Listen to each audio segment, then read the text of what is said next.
अब इस सेगमेंट में हम बात करेंगे एंटरटेनमेंट इंडस्ट्री की कि कितना फ्लरिश किया है इस इंडस्ट्री ने 2024 में। और इस साल कौन कौन से ऐसे ड्रामे थे जो कि हिट हुए। 3 अगर ड्रामों की हम बात करें, या कौन सी ऐसी मूवीज़ थी जो हिट हुई, कौन से ऐसे स्टार्स थे जिनको लोगों ने सराहा, या फिर न्यू कमर्स कौन से हैं इस फील्ड में एंटरटेनमेंट में जिन्होंने अपना नाम कमाया। इंटरनेशनल प्लेटफॉर्म्स पर क्या पाकिस्तान की अचीवमेंट रही अगर हम एंटरटेनमेंट की बात करें, तो इस पर हमें बात करनी है। हमारे साथ गेस्ट ज्वाइन किया है, फिल्म क्रिटिक करती हैं बुराक शब्बीर साहिबा ने। बहुत शुक्रिया, आपने वक्त दिया। इस साल के आखिरी शो में आपने वक्त दिया। सही, ये बार बार हम कह रहे हैं। तो बताइए जी, कैसा रहा एंटरटेनमेंट इंडस्ट्री, कैसी रही 2024 में ओवरऑल? पहले बात करते हैं। आई थिंक जिन लाइंस पे हम एंटरटेनमेंट की बात कर रहे हैं उसमें हमेशा ही, not just this year, TV जो है लीड करता है। पाकिस्तान में पाकिस्तानी टेलीविजन ड्रामास जो हैं उनसे बड़ा मैंने नहीं देखा मीडियम, और उससे ज़्यादा फॉलोइंग और व्यूअरशिप किसी और, वेदर फिल्म्स हो, फैशन हो, इवन म्यूज़िक जो कि बियॉन्ड बॉर्डर्स तक गया है पाकिस्तान का। लेकिन टीवी क्योंकि हर घर में है, यू डोंट हैव टू पे टू वॉच टीवी, तो टीवी बिल्कुल राइज और शाइन करता रहा। बाकी कुछ ड्रामे थे बहुत स्टैंड आउट किया, जिनकी एक बेंचमार्क उन्होंने क्रिएट कर दिया। कौन से ऐसे ड्रामे थे? अगर 3-4 हम ड्रामों की बात करें। टॉप मोस्ट जो हर तरह के रिकॉर्ड्स, आई थिंक बहुत सारे किस्म के रिकॉर्ड्स ब्रेक किए on a lot of levels, वो था कभी मैं कभी तुम। फहद मुस्तफ़ा और हानिया आमिर जिसमें लीड पेयर था, और उसकी पूरी कास्ट ही काफ़ी एंसेम्बल कास्ट थी।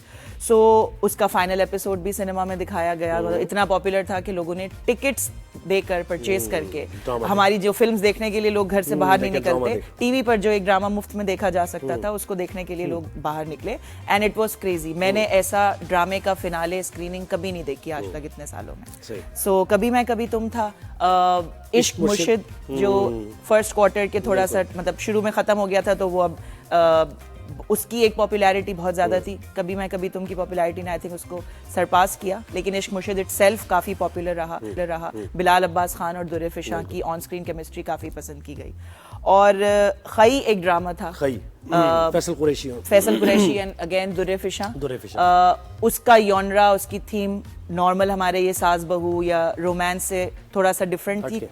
मेजर थीम, लेकिन ऑब्वियसली उसमें रोमांस के रिवेंज का एलिमेंट बहुत ज़्यादा मेजर था। और मुझे लगता है कि इनमें कॉमनैलिटी देखें, और मोर और लेस जो लोगों ने इस साल बहुत सराहा वो था विमेन एम्पावरमेंट वाला एलिमेंट। हम अक्सर बात करते हैं, काफ़ी लोग कैश इन भी करते हैं इस थीम पर, लेकिन हमारे ड्रामे अक्सर फेल हो जाते हैं इस चीज़ को पोर्ट्रे करने में। इस साल वो थोड़ी सी इमर्ज होती हुई दिखी थीम, जहाँ खवातीन ने अपने हाथ में कोई वो लिया, एंड रिवेंज ही सही, नॉट जस्ट लव। सो मतलब दैट वाज डिफरेंट। तो खई आई थिंक इसलिए काफ़ी पसंद किया गया। बिल्कुल सही। और अगर हम ड्रामे, तो ये हो गए, स्टार्स कौन कौन से हैं? अपकमिंग स्टार्स की तो हम बात करेंगे, या अभी जिन्होंने अपना डेब्यू किया 2024 में या 2023 में किया, लेकिन जो स्टार्स, बड़े स्टार्स हैं, उनमें कौन से ज़्यादा पॉपुलर रहे? सो ये जो ड्रामास थे, इनके एक्टर्स की पॉपुलैरिटी इटसेल्फ और इनकी अदाकारी और इनकी फॉलोइंग ने आई थिंक बहुत मेजर किरदार अदा किया इनकी पॉपुलैरिटी में, ड्रामों की भी।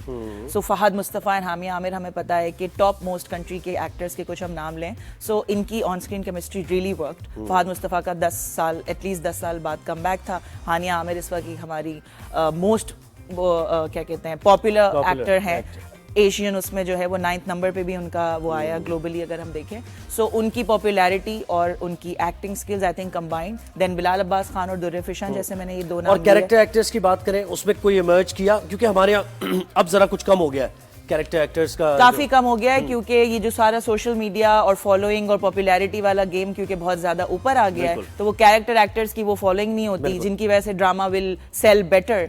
अब वो देखें ना, वो मुझे याद आ रहा है, खई की आपने बात की, तो फैसल कुरैशी के जो वालिद थे, जो भी उनका इंतकाल हो गया, क्या जबरदस्त उन्होंने किरदार निभाया। और ड्रामा जब एयर हो रहा था, लोगों ने की बात, ऑब्वियसली उन जो वालिद साहब या बड़ा भाई या इस तरह के, तो ऑब्वियसली जो हमारे बहुत अच्छे अदाकार हैं वो हम देखते हैं, लेकिन लीड रोल्स में जो है वो इसी तरह की फॉलोइंग, पॉपुलैरिटी, पॉपुलर फेसेस जो है वो आई थिंक बाजी ले जाते हैं। और उन चंद पॉपुलर फेसेस में से जो अच्छे अदाकार भी हैं, तो उनसे फिर ड्रामा नेक्स्ट लेवल पे। और सैटायर में क्या रहा, या फिर कॉमेडी की अगर हम बात करें, तो वो भले भले वाला कुछ हिट हुआ। भले इश्क मुर्शिद में ही एक अहम कैरेक्टर था, दिस सिंधी एक्टर जिनके किरदार को बहुत ज्यादा पसंद किया गया, क्योंकि इश्क मुर्शिद में कुछ लाइट मोमेंट्स, लाइक काफी लाइट मोमेंट्स थे, और आई थिंक ये उनके लिए भी शायद खुद भी सरप्राइजिंग था, कास्ट करने वालों का जिसने भी डिसाइड किया। I think it turned out really big.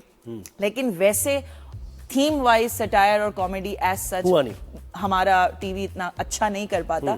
जब रमजान स्पेशल सीरीज शुरू हुए थे तो कुछ ड्रामों ने काफी हिट हुए थे, लेकिन अब वो वही है कि जब वो कॉपी पेस्ट बनने लगता है तो फिर it's nothing new coming up. अच्छा, वेब सीरीज वगैरह का क्या है? और फिर इंटरनेशनली ये ड्रामे की हमने बात की, इंटरनेशनली भी रिकग्निशन मिली हमें, ज्यादा मिली पिछले साल की बनिस्बत, और ये जो वेब सीरीज का जो ट्रेंड है इसमें हम कितना एक्सेल किया हमने? पाकिस्तान में सैडली मैंने एज सच वेब सीरीज को नहीं देखा है ज्यादा बढ़ते हुए। पिछले 1-2 सालों में काफी प्लेटफॉर्म्स ऐसे आए जिन्होंने सीरीज बनाई भी और काफी अच्छे टॉपिक्स और नैरेटिव्स को हाईलाइट किया, क्योंकि वेब सीरीज में आपके पास थोड़ा मार्जिन होता है, सेंसर के इश्यूज नहीं होते, बट वो उस तरह से प्रोग्रेस नहीं कर सका, at least not as of now. I think हमारा टीवी इतना बड़ा है कि वो जो टीवी जिनकी वजह से बड़ा है ना, वो वेब सीरीज को शायद बड़ा बनने का भी रूम क्रिएट नहीं किया जा रहा उसके लिए।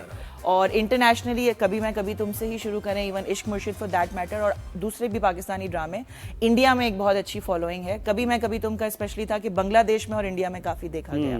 सो क्योंकि obviously Pakistani diaspora and otherwise Indian सब कॉन्टिनेंट ऑडियंस रिलेट करती है, और हमेशा से पाकिस्तानी ड्रामे उन्हें बड़े पसंद है। हम पता नहीं क्यों उन्हें कॉपी करने की कोशिश करते हैं, उनको ड्रामों में सोप्स का एक आ गया था ज़माना, not the film industry but हमारे ड्रामे बहुत ज्यादा पसंद किए जाते हैं वहाँ पे। सो बिल्कुल इस साल यानी हम वो जो मुख्तसर दौरानिया होता है कि 23 एपिसोड्स, और यही हमारे लिए सूटेबल है जी। तो ये ड्रामों की तो बात हो गई, मूवीज की हम बात करते हैं। कहाँ है मूवीज? तो खैर मुझे नजर ही नहीं आती, लोग सिनेमा जाते भी नहीं है, लेकिन फिर भी क्या 2-3 मूवीज ऐसी थी जिनको जरा इस साल रिलेटिवली बहुत ज़्यादा स्लो और जो है एक एम्प्टी किस्म का सिनेमा ईयर था आई वुड से, क्योंकि काफ़ी फिल्म जो इन प्रोडक्शन या जा चुकी हैं या जा रही हैं वो आने वाले 1-2 सालों में रिलीज़ होनी है, पीछे 1-2 साल पहले रिलीज़ हो गई, तो बीच के टाइम के लिए कुछ खास बड़ा था नहीं, और जो हुआ भी वो आई डोंट नो, कुछ चीज़ें ऐसी थी कि बस करनी है, रिलीज तो कर दी। कुछ मूवीज को देख के लगा कि ये रिलीज ही क्यों हुई, बट उसमें 2-3 मूवीज ने डेफिनेटली स्टैंड आउट किया। द ग्लास वर्कर जो उस्मान रियाज ने 10 साल से उस पर काम कर रहे थे, हैंड ड्रॉन एनिमेटेड मूवी, तो ऑब्वियसली जितनी मेहनत और जितना उसमें एफर्ट लगा होगा उस तरह का तो रिजल्ट कमर्शियली या अदरवाइज नहीं रहा, लेकिन उनका जो ये अटेम्प्ट था कि पाकिस्तान की hand drawn first animated movie उन्होंने बनाई जिसको इंटरनेशनल रिकग्निशन भी मिली, so I think that was brilliant, like this deserves appreciation, और लोगों ने पसंद की ऑफ कोर्स, स्पेशली फैमिलीज, क्योंकि इंटरटेनमेंट आप देखें पाकिस्तान में हमारे पास क्या ऑप्शंस हैं, लाइक आउट जब बाहर जाना है आपने, बिल्कुल ऐसा ही है, आइदर फूड और मूवीज जनरली। अब हमारे यहाँ अगर मूवीज ही नहीं है तो फिर वही होता है कि फैमिलीज और बच्चे जो हैं ये बहुत पसंद करते हैं कि इस तरह की मूवीज आए कि हम जा सकें, तो ये एक ऐसी मूवी थी कि आप फैमिली या बच्चों के साथ एक एंटरटेनमेंट ईद के मौके पे या अदरवाइज। देन नाबालिग अफराद, नबील कुरैशी की जो अच्छा, नामालूम अफराद का कोई सीक्वल था? ये सीक्वल नहीं था, बट उसी डायरेक्टर उसी टीम की नाबालिग अफराद, वो 90s के एरा पे उन्होंने थोड़ा सा वो करने की कोशिश की थी कि 90s में किस तरह चीजें होती, जो लाइक नाबालिग जो 2 लड़के थे सेंट्रल कैरेक्टर्स वो 90s में बड़े हो रहे थे, तो वो उस वक्त की सारी चीजें, तो I found it funny, interesting थी, मजा आया देखने में, बट एक कॉन्वर्जेशन कहीं हो रही थी तो ये था कि शायद वो सबको नहीं लगा कि वो फैमिली मूवी है, और शायद बहुत छोटे बच्चों को ले जाके नहीं दिखाया जा सकता, तो उसका एक डिस्क्लेमर होना चाहिए कि सर्टेन एज अप्रोप्रिएट, बिकॉज नाबालिग अफराद के उसमें उन्होंने कुछ एस्पेक्ट्स ऐसे हाईलाइट किए जो फिर बाद में कुछ डिस्कशन में ये हुआ कि इट्स नॉट फॉर एवरीवन, लेकिन on the commercial front enjoyment की, फन की बात करें तो वो it was a good movie, अच्छी मूवी थी। इसमें जो है 2 यंग, क्योंकि नाबालिग अफराद का वो था, तो 2 यंग लड़के, एक समर जाफरी और आशिर वजाहत, जो कि हमारे राइजिंग टैलेंट हैं इस वक्त पाकिस्तान का, so they did really good job. अच्छा, अब आपने कहा राइजिंग टैलेंट, उससे मुझे याद आ गया कि कौन से ऐसे थे एक्टर्स जिन्होंने अपने आप को, यानी अपनी एक्टिंग स्किल्स को लेकर खासतौर, क्योंकि आजकल तो सोशल मीडिया का दौर है ना, कि वो जो दिखता है वो बिकता है, और फिर जिस तरीके से अपनी मार्केटिंग और प्रमोशन ये सारी होती है उसमें स्टार बन जाते हैं, लेकिन कुछ ऐसे होते हैं जिनको क्रिटिकली अक्लेम किया जाता है कि भाई ये एक्टर्स हैं और ये अच्छा किरदार अदा। कौन कौन से ऐसे नाम आपके जहन में हैं? आई थिंक शुजा असद का वो काफ़ी पसंद किया गया, जिन्होंने खई में एक इम्पॉर्टेंट कैरेक्टर प्ले किया था।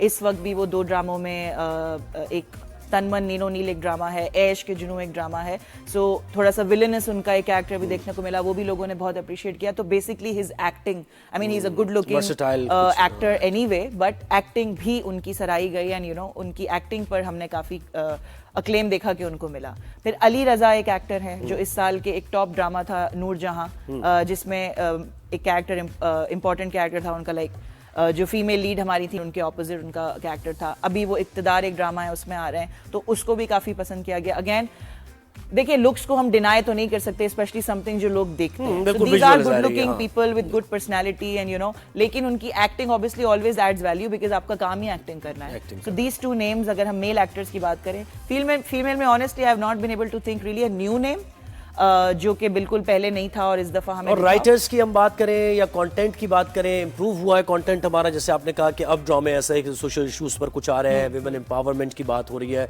तो हम एक सही सिम्त की तरफ जा रहे हैं। देखिए हमारे जो है ना साल में मतलब सेंक्रो नहीं तो लाइक 100 ड्रामे बन जाते हैं साल के, which is a huge number. अब उसमें यही होता है कि जैसे इंडिया में इतनी सारी फिल्म्स बनती हैं, इतनी फ्लॉप भी होती हैं, बट हमें वो याद रहता है कि उनकी ऐसी अच्छी फिल्म है, क्योंकि 100 में से आपको 10 भी अच्छी लग जाएंगी, तो इट्स अ गुड रेशो। इसी तरह ड्रामों का भी ऐसा ही है कि 100 ड्रामों पे ना वो मेहनत होती है, ना वो बजट प्रोडक्शन बहुत हो रही है, ना वो रिहर्सल्स हो रही होती है, ना इतना एफर्ट लगता है। तो 100 में से 5-10 ऐसे होते हैं जो स्टैंड आउट कर जाते हैं। तो शायद आई थिंक वही एक तरीका है हमें वैल्यूएट करने का कि एटलीस्ट उसमें कुछ नए जॉनरास आ जाते हैं, कुछ नई थीम्स आ जाती हैं। So that is worth appreciating, वरना वो सास बहू सेंसेशन तो चल ही रहा है। तो कौन सा सेगमेंट ऑफ सोसाइटी, नौजवान नस्ल पाकिस्तानी ड्रामों की तरफ आई है या फिर खवातीन ज्यादा देख रही हैं? सो मेजरली तो इट्स विमेन मोस्ट ज्यादातर, लेकिन इस साल मैंने देखा कि कुछ ड्रामों में कुछ मेल कैरेक्टर्स इस तरह के दिखाए गए थे जिनसे मर्द हजरात काफी रिलेट कर रहे थे, in both good and not so good ways. कभी मैं कभी तुम जैसा ड्रामा यूथ में भी काफी इंटरेस्ट, क्योंकि वो सोशल मीडिया पे इतना ज्यादा वाइडली टॉक्ड अबाउट था कि वो हर किसी का इंटरेस्ट इंट्रीग होता है ना कि क्या है भाई ऐसा ड्रामे में। तो जो फहद मुस्तफा का कैरेक्टर था उसमें मुस्तफा का, उनसे काफी लड़कों ने, क्योंकि वो स्ट्रगलिंग उनका वो दिखाया था, एक यू नो स्ट्रगल कर रहे हैं एंड देन जिम्मेदारियां एंड घर से जो सारा बैकलैश आ रहा होता है, सो वो काफी लोगों ने रिलेट किया। अभी बिस्मिल एक ड्रामा खत्म हुआ है जिसमें नुमान एजाज साहब जो है मैरीज अ यंगर वुमन, उनकी दूसरी शादी होती है, एक्स्ट्रा मैरिटल अफेयर और सारा, तो वो बहुत ज्यादा रिलेटेबल होगा यकीनन बहुत सारे लोगों के लिए। सो लाइक उस तरह से कि यू नो मर्द हजरात भी मुझे लगता है कि देखने लगे, और यूथ का भी थोड़ा सा एलिमेंट, बिकॉज अगेन हानिया आमिर का भी एक बहुत ज्यादा वो है कि उनकी जो फैन फॉलोइंग है और वो क्योंकि खुद काफी एक यंग स्टार हैं, आई थिंक वो बड़ा अच्छा कनेक्ट करती हैं। कुछ इंटरनेशनल भी फेम उनको मिला बादशाह के साथ, उनके वो दोस्ती और बिल्कुल। फिर अभी मैंने देखा कि एक्ट्रेसेस जरा कोशिश कर रही हैं पाकिस्तानी कि वो जाकर वहाँ इंटरनेशनली अपने भारत के जो काउंटर पार्ट्स हैं या फिर जो वहाँ पे एंटरटेनमेंट इंडस्ट्री से जुड़े हुए हैं उनसे ताल्लुकात बनाए जाएं, मेल मुलाकात की जाए, ताकि एक प्रोडक्शन भी ऐसे मौके पर हो कि कंबाइंड प्रोडक्शन भी हो सके इसको। आई थिंक मुझे लगता है कि वो थोड़ा सा होता है ना कि कुछ डिफरेंट या व्हाट्स नेक्स्ट या कुछ वो करने के लिए कि अब यहाँ आप काम कर रहे हैं, एक अच्छा नाम बना रहे हैं, so what are the different avenues जो कि आप एक्सप्लोर कर सकते हैं। ऑल्दो आइडियली काम साथ उस तरह नहीं हो सकता, ना वो यहाँ आ सकते हैं ना हम वहाँ जा सकते हैं, लेकिन डिफरेंट कॉमन किसी जगहों पे अक्सर कुछ फिल्म भी शूट हुई, कोई पंजाबी उसमें भी कुछ एक्टर्स का कास्टिंग हुई। थोड़ा सा ये है कि I think the industry needs to come together. इतनी सी जो हमारी इंडस्ट्री है उसी में यू नो हर कोई अपना अपना वो कर रहा होता है, तो थोड़ी सी चीजें आई think that could really be good for the next year. बहुत शुक्रिया बुराक शबीर साहबा, आपने हमें वक्त दिया और ड्रामों में कैसे हमने और मूवीज में क्या रहा 2024। उम्मीद यही हमारी कि 2025 में ड्रामा इंडस्ट्री मजीद आगे बढ़े, फ्लरिश करे।